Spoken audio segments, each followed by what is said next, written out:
Hello friends, आपका स्वागत है हमारे यूट्यूब चैनल सीक्रेट लर्नर पे। आज हम जानेंगे क्लास 9 का चैप्टर फर्स्ट फिजिक्स मोशंस। सबसे पहले हम जान लेते हैं हम फिजिक्स पढ़ रहे हैं, फिजिक्स होता क्या है वो हम जान लेते हैं। सबसे पहले it is a branch of science. Physics एक साइंस का एक ब्रांच है that deals with study of natural phenomena, जिसमें हम पढ़ेंगे नेचुरल फेनोमेना के बारे में। जैसे कि नेचुरल फेनोमेना मतलब अर्थ सन का रोटेट कर रहा है, वो हमारा नेचुरल फेनोमेना है। बारिश हो रहा है, नेचुरल फेनोमेना है।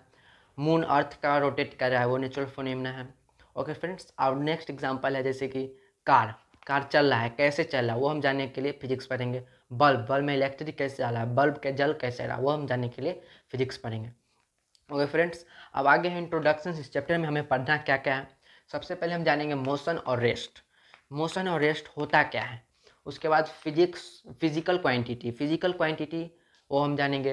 यूनिट सिस्टम, डिस्टेंस और डिस्प्लेसमेंट, स्पीड और वेलोसिटी, एक्सेलरेशन और डी एक्सेलरेशन जानेंगे।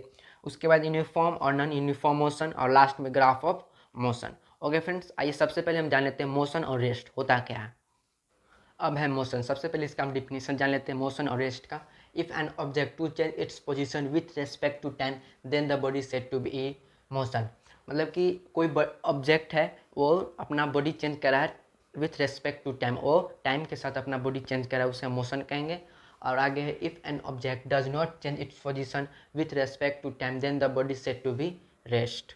मतलब कि एक ऑब्जेक्ट है और वो बॉडी चेंज मतलब कि स्थिर खड़ा है रेस्ट में, मतलब कि जैसे मैं खड़ा हूँ वैसे ही स्थिर खड़ा है, उस बॉडी को हम रेस्ट कहेंगे। आइए इस एग्जाम्पल से देख लेते हैं। एक यहाँ पे एक बंदा है। ओके फ्रेंड्स, यहाँ से मीटर में पहले लिख दे रहा हूँ। यहाँ से यहाँ जाने में उसे 1 सेकेंड लग रहा है, और वो 1 मीटर 1 सेकेंड में वो 1 मीटर जा रहा है। फिर दूसरा सेकेंड में 2 मीटर गया। फिर तीसरा तीसरा सेकेंड में 3 मीटर गया। फिर चौथा सेकेंड में 4 मीटर गया। ओके फ्रेंड्स, मतलब कि यहाँ पे एक बंदा है, अपना बॉडी भी चेंज कर रहा है और वो टाइम भी चेंज हो रहा है, तो उस बॉडी को हम कहेंगे रेस्ट। फर्स्ट सेकेंड में यहाँ था, दूसरा सेकेंड में यहाँ, तीसरा सेकेंड में यहाँ और चौथा सेकेंड में यहाँ, वो टाइम के साथ अपना बॉडी चेंज कर रहा है, उसे हम मोशन में कहेंगे उस सब्जेक्ट को। और मतलब कि रेस्ट एक यहाँ पे एक बंदा है, वहीं के वहीं स्थिर है और टाइम भी धीरे धीरे चेंज हो रहा है, तो टाइम के साथ अपना बॉडी चेंज नहीं कर रहा है, तो उसे हम रेस्ट में कहेंगे। ओके फ्रेंड्स, आगे है हमारा मोशन 3 टाइप का है। सबसे पहला मोशन लीनियर मोशन, उसके बाद सर्कुलेटरी मोशन, ऑसिलेटरी मोशन। सबसे पहले लीनियर मोशन क्या होता है, जो वो सीधे चले, सीधे, उस मोशन को हम कहेंगे। एक बंदा है यहाँ पे सीधे जा रहा है तो उस मोशन को कहेंगे हम लीनियर मोशन। उसके बाद है सर्कुलेटरी मोशन, मतलब कि वो गोल गोल चले, तो उस मोशन को हम कहेंगे सर्कुलेटरी मोशन। और ऑसिलेटरी मोशन मतलब कि एक यहाँ पे है और यहाँ से ऐसे ऐसे जा रहा है, तो उसे हम कहेंगे ऑसिलेटरी मोशन। ओके फ्रेंड्स, आगे है फिजिकल क्वांटिटी क्या होता है वो हम जान लेते हैं। अब है फिजिकल क्वांटिटी। इसका सबसे पहले हम डिफिनीशन जान लेते हैं। All those quantity which can be measured, यहाँ पे मेजर्ड है MEASURED, आप समझ लेना, यहाँ पे चमक रहा है। वैसा क्वांटिटी जिसे हम मेजर कर सकते हैं उसे हम फिजिकल क्वांटिटी कहेंगे। जैसे कि लेंथ को मेजर कर सकते हैं, मास को, वर्क को, टेम्परेचर को, टाइम को, फोर्स, वेट, इस सब को हम मेजर कर सकते हैं। ओके फ्रेंड्स, आगे है टाइप ऑफ फिजिकल क्वांटिटी, दो है, स्केलर और वेक्टर क्वांटिटी। सबसे पहले scalar, those physical quantity which has magnitude only is called scalar quantity, those physical quantity which has magnitude as well as direction is called vector quantity. यहाँ पे आया magnitude और direction. Magnitude और direction क्या है वो हम जान लेते हैं। यहाँ पे एक दरवाज़ा है, एक बंदा आया, उसे पता नहीं है कि कौन डायरेक्शन में हम दे तो दरवाज़ा खुलेगा, और सिर्फ वो मैग्नीट्यूड लगा रहा है, धक्का दे रहा है, पता नहीं वो कौन डायरेक्शन में दे तो वो दरवाज़ा खुलेगा, सिर्फ धक्का दे रहा है।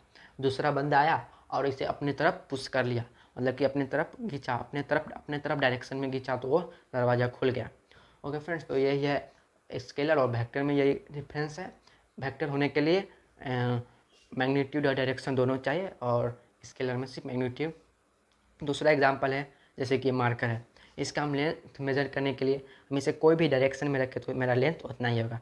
जैसे कि इस डायरेक्शन में रखें, इस डायरेक्शन में रखें, इस डायरेक्शन में रखें, कोई भी डायरेक्शन में रखेंगे तो इसका लेंथ उतना ही आएगा। जैसे कि मास, इसका मास, इसका ऐसे रखें, कोई भी डायरेक्शन में इस मार्कर का रखें तो हमारा मास उतना ही आएगा। एग्जाम्पल में भी है length mass, distance, speed, work, time, etc ये सब स्केलर है। उसके बाद वेक्टर, डिस्प्लेसमेंट, वेलोसिटी, एक्सेलरेशन, ये सब वेक्टर क्वांटिटी है। ये सब हम आगे जानेंगे। और स्केलर के ऊपर सिर्फ एक वर्ड कोई भी लिख दीजिए, जैसे कि एस और एस, यहाँ पे एक एरो दे दीजिए या बार दे दीजिए, तो ये हो जाएगा स्केलर, ये हो जाएगा वेक्टर। कोई भी वर्ड दे करके वहाँ पे एक एरो लगा दीजिएगा तो वेक्टर और simple scalar quantity. Okay friends, आगे है यूनिट और यूनिट सिस्टम। अब है यूनिट। यूनिट का सबसे पहले हम डेफिनेशन जान लेते हैं। It is a reference standard in term of which given physical quantity can be measure. मतलब कि कोई भी रेफरेंस स्टैंडर्ड टर्म को कोई फिजिकल क्वांटिटी दिया हुआ है उसे मेजर करे तो उसे यूनिट कहते हैं। जैसे कि किलोग्राम, ग्राम को मास में मेजर करते हैं, किलोमीटर को लेंथ में, हावर, सेकेंड और मिनट को हम टाइम में मेजर करते हैं। ये हमारा मास, लेंथ और टाइम हमारा यूनिट है। आगे है, हमारे साइंटिस्ट लोग अलग अलग देश में अलग अलग तरीके से मेजर करते थे। कोई देश में MKS फॉर्मूला लगाता था, जैसे कि मीटर, किलोग्राम, सेकेंड। फिर दूसरा देश में CGS, सेंटीमीटर, ग्राम, सेकेंड।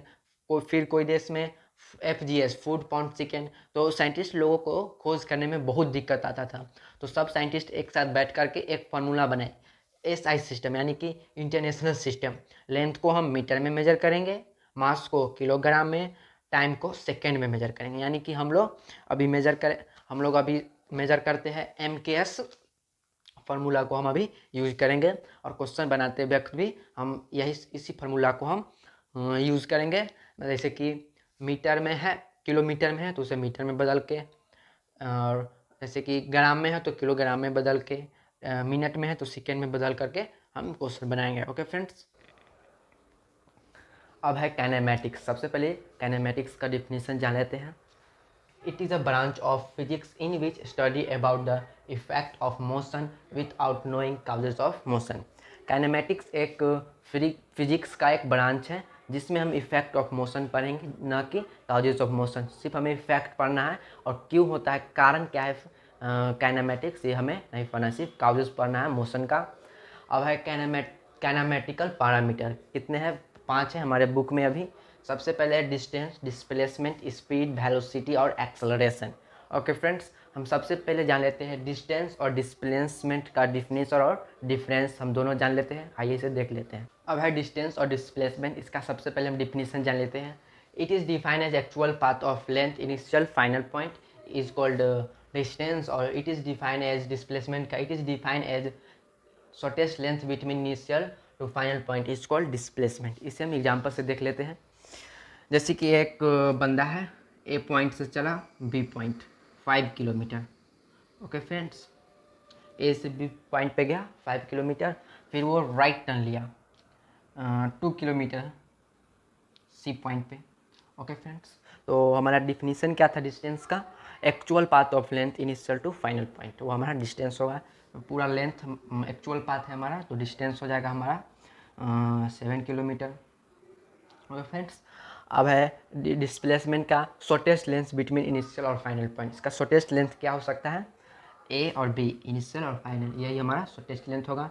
तो यहाँ से आप मान लो 6 किलोमीटर, यह हमारा हो गया 6 किलोमीटर डिस्प्लेसमेंट।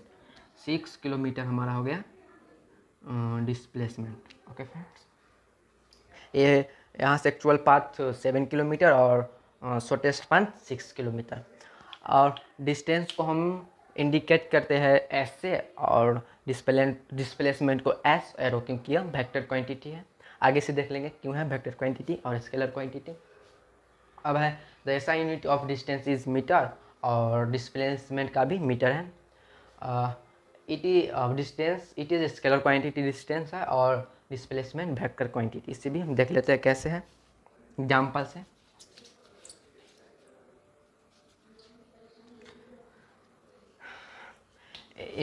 वही एग्जाम्पल से हम देख लेते हैं। यहाँ है A पॉइंट, ये है B पॉइंट, और ये है हमारा C पॉइंट। एक बंदा है और सीधे गया 5 किलोमीटर, स्ट्रेट गया 5 किलोमीटर।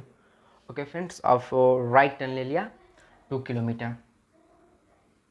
ओके फ्रेंड्स, फिर एक और एग्जांपल ले लेते हैं। फिर यहाँ पे एक A पॉइंट, B पॉइंट, ए से बी पॉइंट गया 5 किलोमीटर।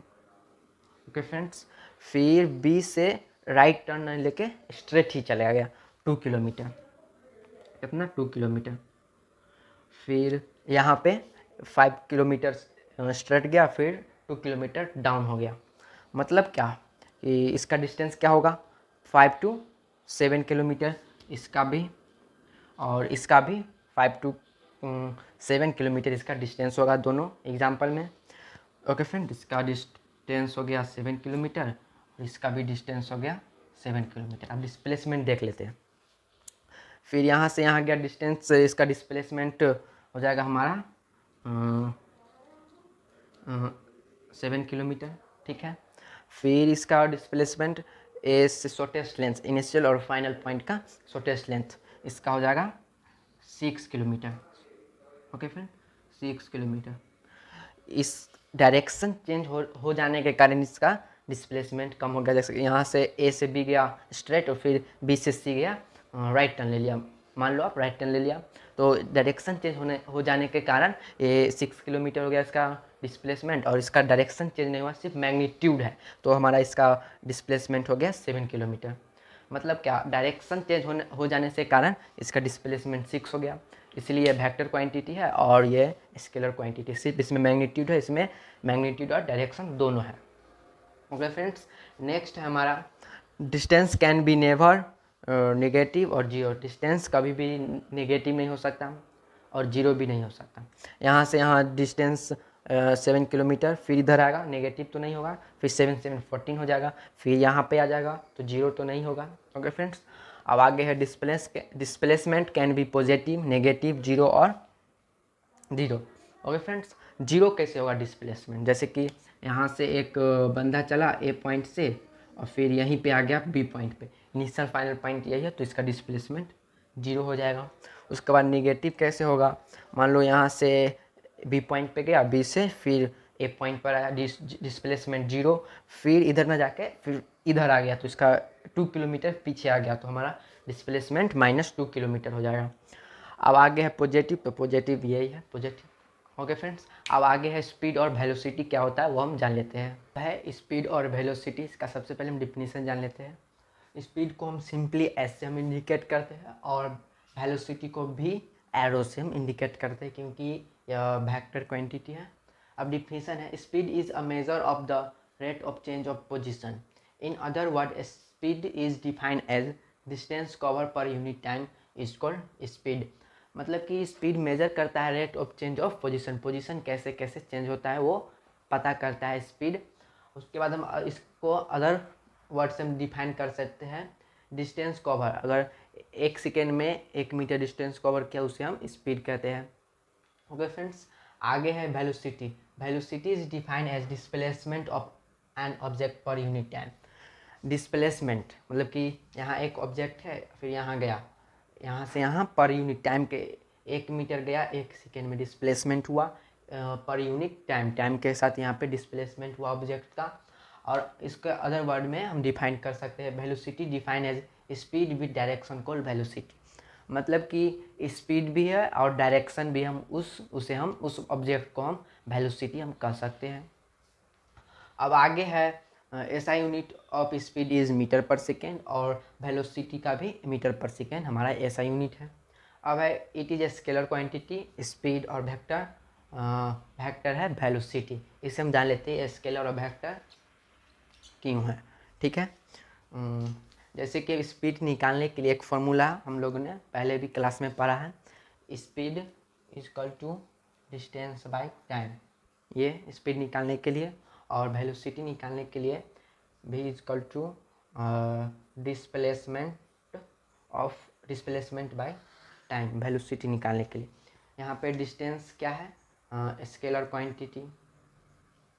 ओके फ्रेंड्स, और डिस्प्लेसमेंट क्या है? डिस्प्लेसमेंट को हम डी एरो से इंडिकेट करते हैं, तो ये वेक्टर क्वांटिटी है,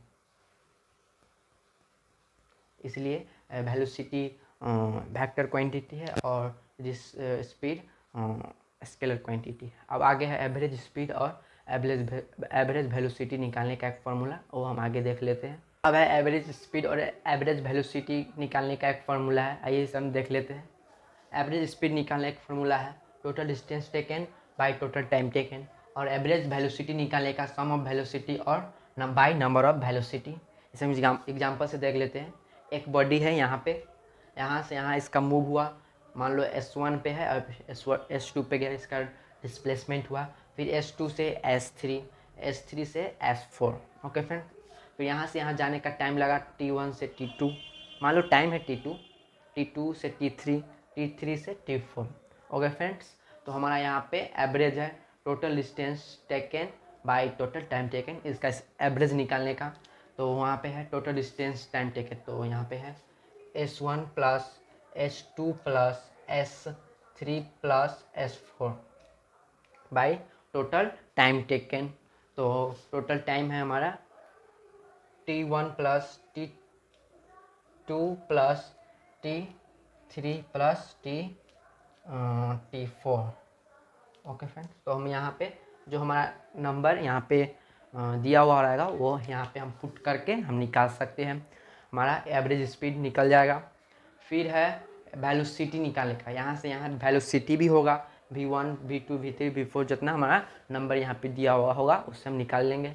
यहाँ पे V1 V2 V3 हमारा वेलोसिटी है, तो वेलोसिटी निकालने का फॉर्मूला है सम ऑफ वेलोसिटी और नंबर ऑफ वेलोसिटी। इसे हम इरेज कर ले रहे हैं। सम ऑफ वेलोसिटी कितना है V1 V2 V3 V4, इसे हम ऐड करना है।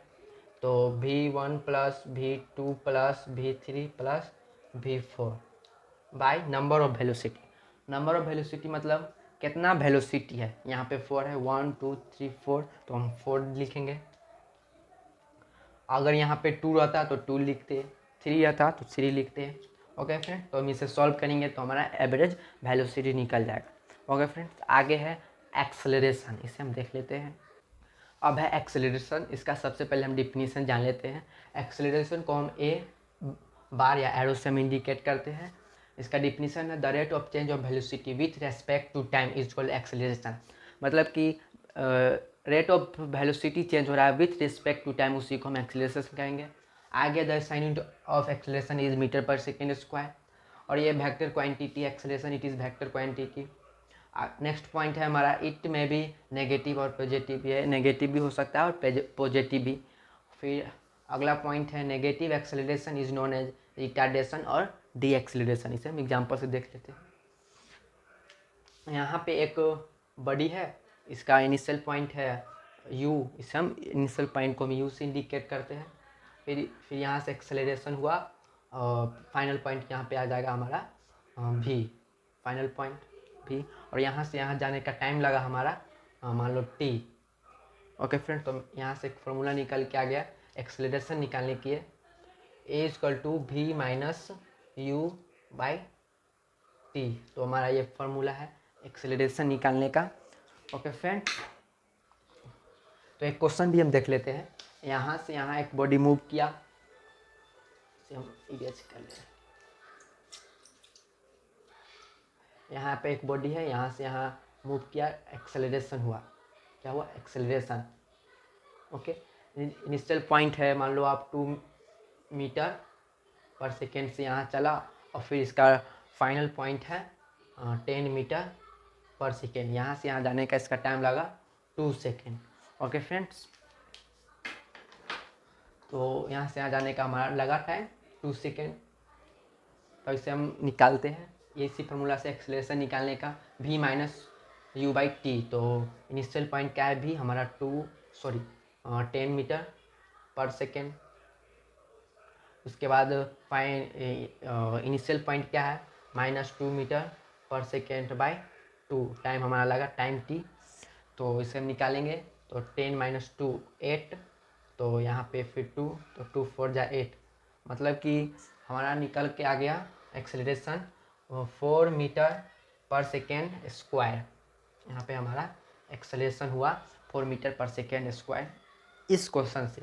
और नेक्स्ट क्वेश्चन है, मान लो आप यहाँ 10 मीटर पर सेकेंड से शुरू हुआ और इसका फाइनल पॉइंट हो गया 2 metre per second, time 2 second ही लगेगा, तो इसे हम निकाल सकते हैं 2 माइनस 10। ओके फ्रेंड्स, तो फिर इसे हम माइनस करेंगे तो यहाँ पे माइनस आ जाएगा -8, तो 2 4 जाए तो -4 मीटर पर सेकेंड स्क्वायर। ये हमारा दूसरा निकल के आ गया एक्सेलरेशन। ओके फ्रेंड्स, मतलब क्या, यहाँ से बॉडी मूव किया, फिर आगे जाके ब्रेक लग गया, तो यहाँ पे हो गया क्या, -4 मीटर पर सेकेंड स्क्वायर। तो इसका एक नाम निकल के आ गया रिटार्डेशन या डी एक्सेलरेशन।